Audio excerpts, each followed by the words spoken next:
Thank you for joining me today. Yeah, thanks for having me.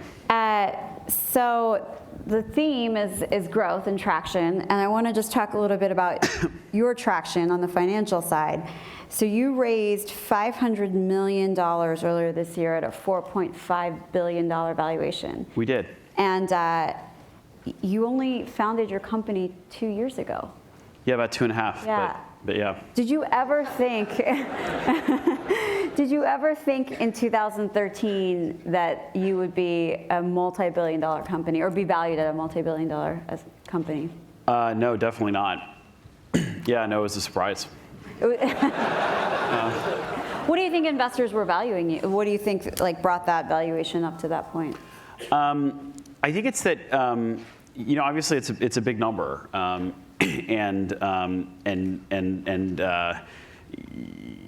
That's definitely worth pointing out. But it's also, I think that the way we think about our opportunity, Zenefits is going after a really enormous market.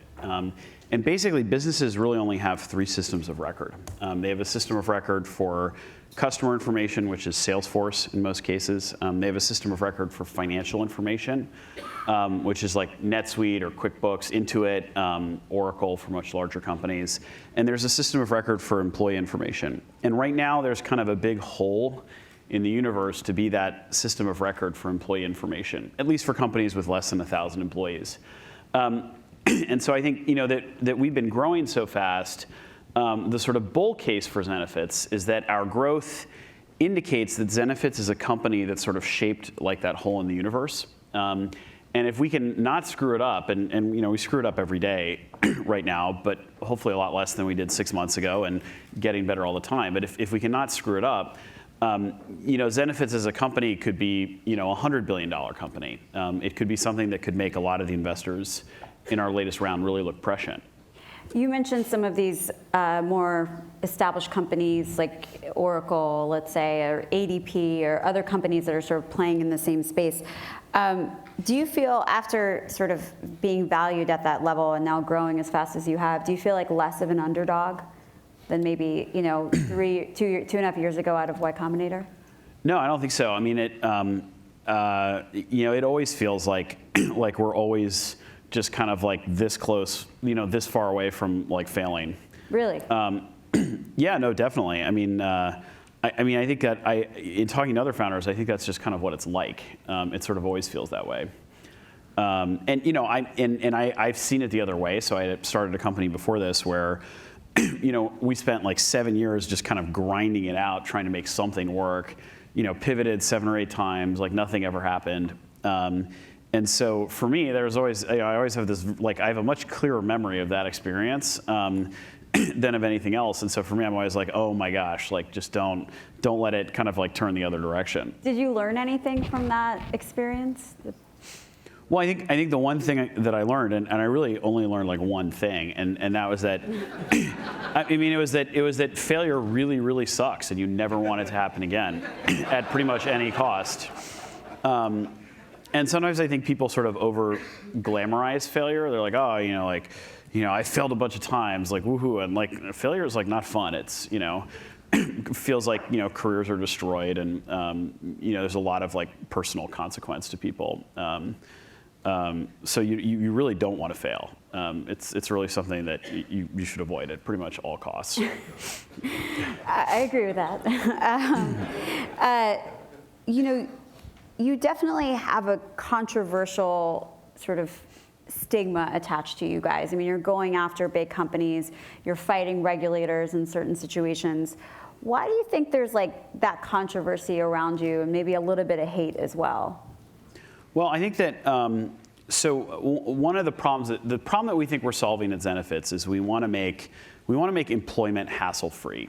So all of the things that are sort of annoying or irritating or a pain in the butt about having employees, and therefore really about running a small business, we're trying to make all that go away. And our diagnosis of this problem is that a lot of this hassle comes from the fact that if you're running a small business, you have like 20 different places that tie to your core employee records. And whenever you hire someone, you need to set someone up in 20 different systems, and whenever they leave, you need to remove them from 20 different places. And anytime anything changes, you have to go into all these different systems and manage them yourself, and that creates a lot of administrative work, and it's not much fun. And basically, what we're doing at Zenefits is we're saying, listen, if the world made any sense whatsoever, the way this would work is you'd have sort of one single system, and everything would connect up to it. And when you hired someone, there'd be a button to hire someone. If they left the company, there'd be a button to terminate them. And Zenefits would take care of like everything that needed to happen when you hired an employee or terminated them. And so our view of the world is that, and sort of the wrinkle in our business model is that we figured out if you can be that hub, you can actually give the hub and all the connective tissue away for free because you can make a lot of money on all these different spokes. But our view of the world is very much like all in one. And everyone else out there is kind of like doing like one single piece. So you might have companies that focus on insurance and companies that focus on 401ks and companies that focus on payroll. And so in some ways, like what we're doing is like threatening to like a lot of different sort of spokes all at the same time. And so that's where I think we run into challenges is, we're not, first of all, we're not creating like a new market. I think we're hopefully creating a much better product and a much better approach to like several existing markets. So there's people who lose when we win, and there's like several different industries that have that issue. When we have time and attendance in Zenefits, there's a whole industry of companies that stand to lose when there's time and attendance that's part of this like larger system and therefore much more convenient. Same thing obviously with insurance brokers who we compete with, who end up losing business to Zenefits at times. How many businesses are now using Zenefits? It's in the tens of thousands. And how much did that grow from last year? Well, we're roughly 5x, I think, where we were at this point last year.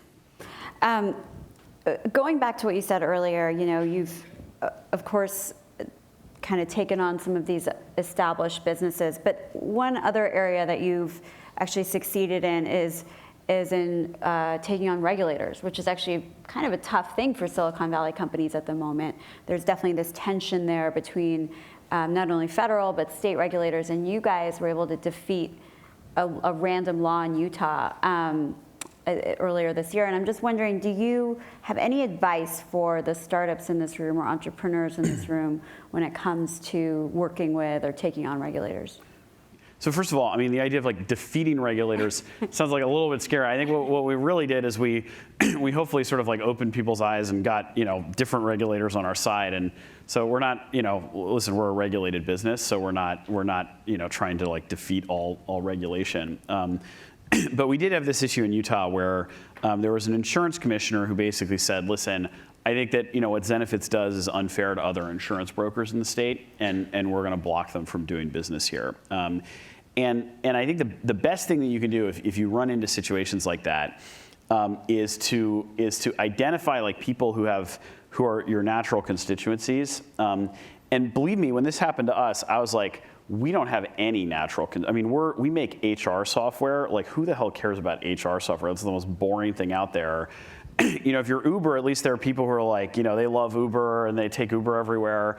But like for Zenefits, I was like, we are really screwed. But it turns out that wasn't actually the case, and there were a lot of business owners who sort of came out of the woodwork when we started talking about this. And there was a woman on Twitter who said, she runs a nonprofit that helps underprivileged kids apply to college. And she, described on Twitter how switching to Zenefits saved her $400 a month, which is not a huge amount of money, but she said, hey, that allowed us to send 2 more kids to college this year. And so that's like the other, that let us tell a different story, which is, yeah, we get it.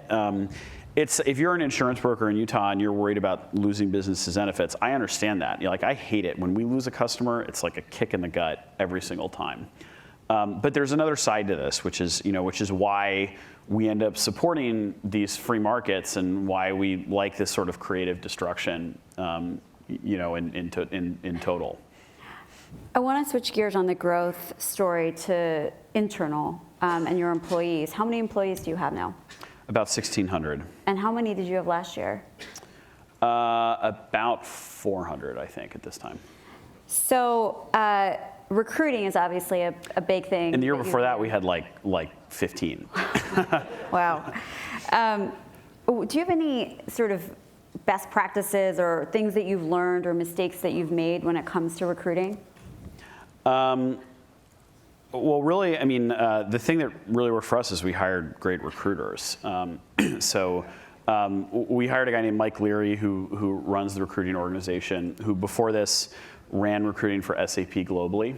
I think recruiters are some of the unacknowledged like heroes of Silicon Valley because they're the ones who are able to just come in and like pick apart companies and like redistribute the talent to like wherever it's like best needed at that moment in time. I mean, it's one of, I think it's one of the secrets of Silicon Valley that recruiters are able to just suck in talent to companies where things seem to be working.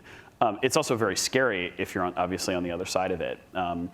It works incredibly well at building up companies very quickly. Did you have a recruiter last year too? I mean, when you were building from, let's say, 16 to 400, were you doing that recruiting yourself, or did you have external help? We did, but we were kind of late to it. We hired our first recruiters, I think it was the summer of 2014.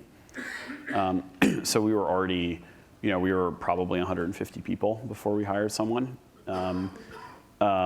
And it was painful. I mean, we were definitely like, when I looked at like bottlenecks in our growth, it was because we were unable to hire enough people to sort of like get the work of Zenefits done and take on more customers. And so things were starting to come apart at the seams. What's your biggest advice or your best advice around recruiting engineers? I mean, it's a competitive climate to recruit engineers in Silicon Valley. How do you approach that? So we have a great engineering recruiting team, and they hire about 20 engineers a month. And it's actually been like hiring 20 engineers a month was way easier, is way easier for us right now than it was to hire like engineer number 3 in the company. Like that was a much harder thing to do than it is for us right now. Some of that is that you get, so one of the things I think driving sort of valuations or like competitive valuations between startups is that the equity gives you like a currency for recruiting. And so as that happens, this isn't necessarily a good thing, but it does mean that suddenly you have a real currency that you can use to hire a lot of engineering talent.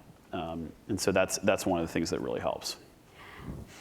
Let's talk about competition, because you sort of face competition, as you mentioned, from some of these bigger companies, but then also more recently, Zen Payroll sort of shifted its focus, and it potentially could compete with you in some ways.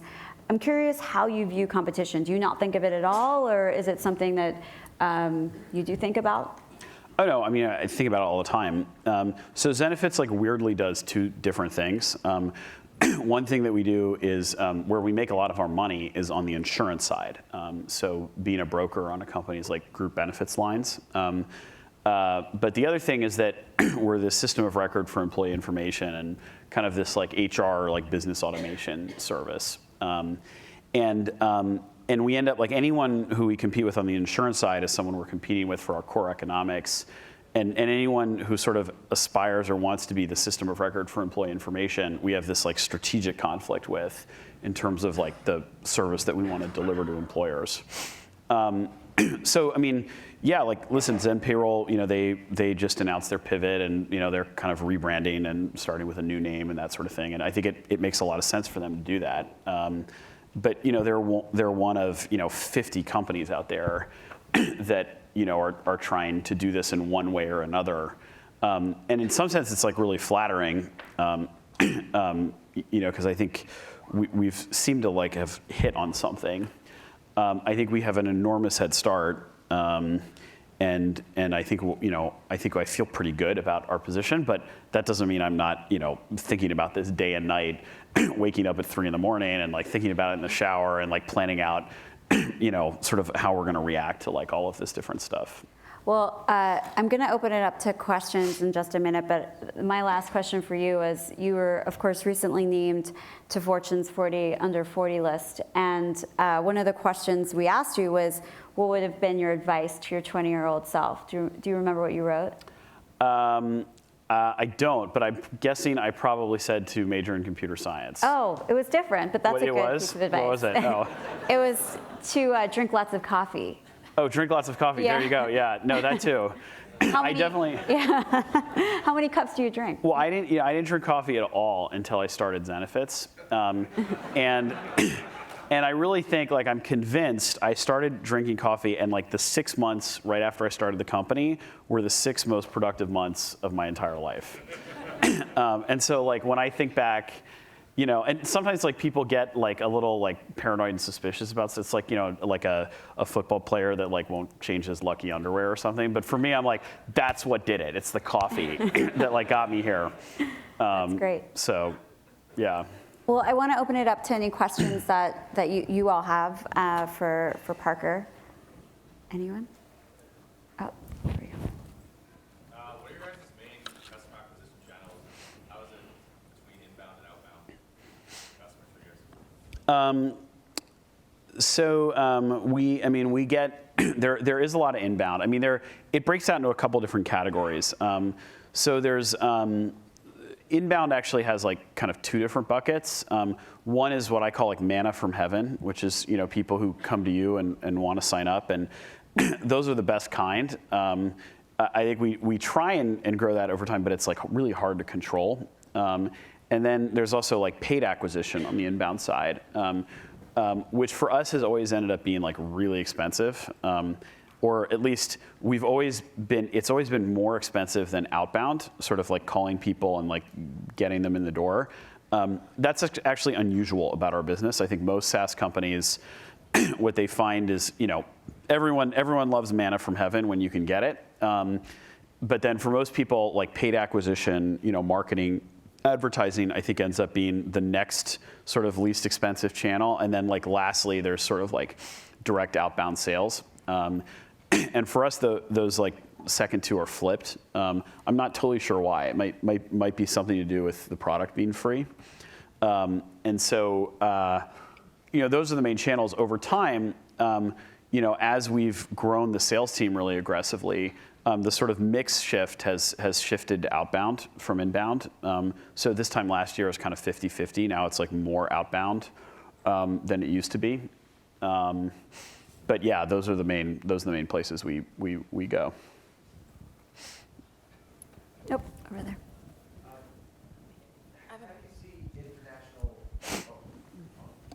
Thank you. How do you see international growth? Is that going to be a big challenge for you guys? As a Canadian, I believe you still can't come up to Canada. Yeah, well, we have an office in Canada now in Vancouver. That's mostly an engineering office. With I think it's like 40 or 50 people, but growing a lot. I think it'll be a little while before we offer the service outside the United States.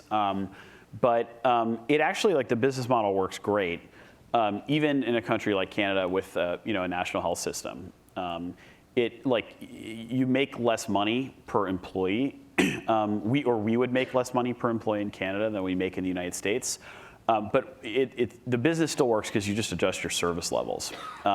So a lot of what, like, our service levels are dictated by competitive pressure. So what we find is in the United States, for example, actually our highest gross margin segment are companies with fewer than 25 employees.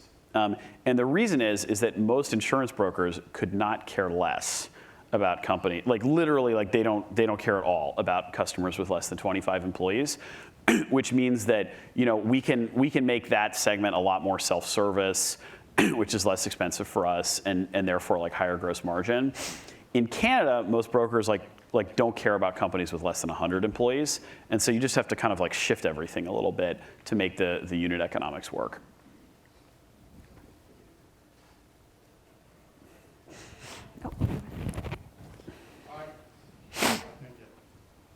Could you talk a little bit about the difference of being the CEO of like a 10-person company versus a 1,000+ person company, and what you've done to like personally grow to like fit into that adjustment?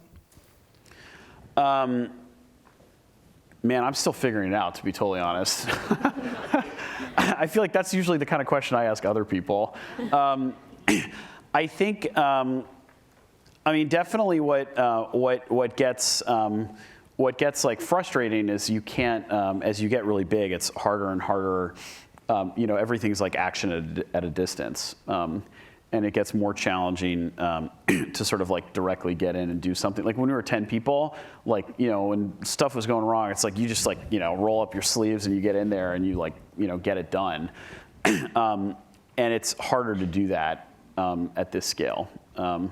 Although God knows I try sometimes, to the chagrin of other people in the organization at times. But, you know, that's like probably the biggest difference. Do you have any mentors? Yeah, definitely. So Lars Dalgaard, who's on our board from Andreessen Horowitz, is definitely probably the person I talk with most about this kind of stuff. I'd count David Sachs, our COO, in the same bucket. Okay, last question. Anyone? No? Oh, there we go. Yeah, so in retrospect, you see how big this growth was, but when you look back to, let's say, when you were meeting with Conrad early days, and you saw, okay, this has like a addressable market of, I don't know, 100+ billion, whatever it is, for this employee record and health. Were you back then, were you thinking, oh, that's cool, or this could be that big, or like, how do you approach it then when it's not like a $1 million opportunity that was actually that much bigger? I think actually, like pretty early on, a lot of people that we spoke with saw how Zenefits like could be really big. I think the skepticism that people had was whether anyone would like leave their insurance broker for this and do this like health insurance thing online, and whether we could overcome the relationships that brokers had with their clients, including us. Like we weren't really sure whether we could get someone not just to like enroll in new health insurance through Zenefits, but someone who already had health insurance up and running to switch over to our system and overcome that relationship they had with their broker.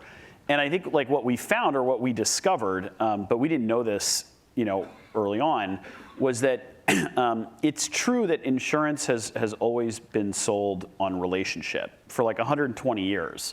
Like people sell insurance in the United States based on relationships with their brokers.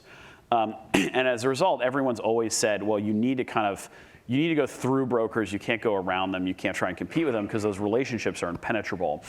And I think what we discovered was that yes, insurance is sold on relationship, but that arises as a consequence of other dynamics in the market.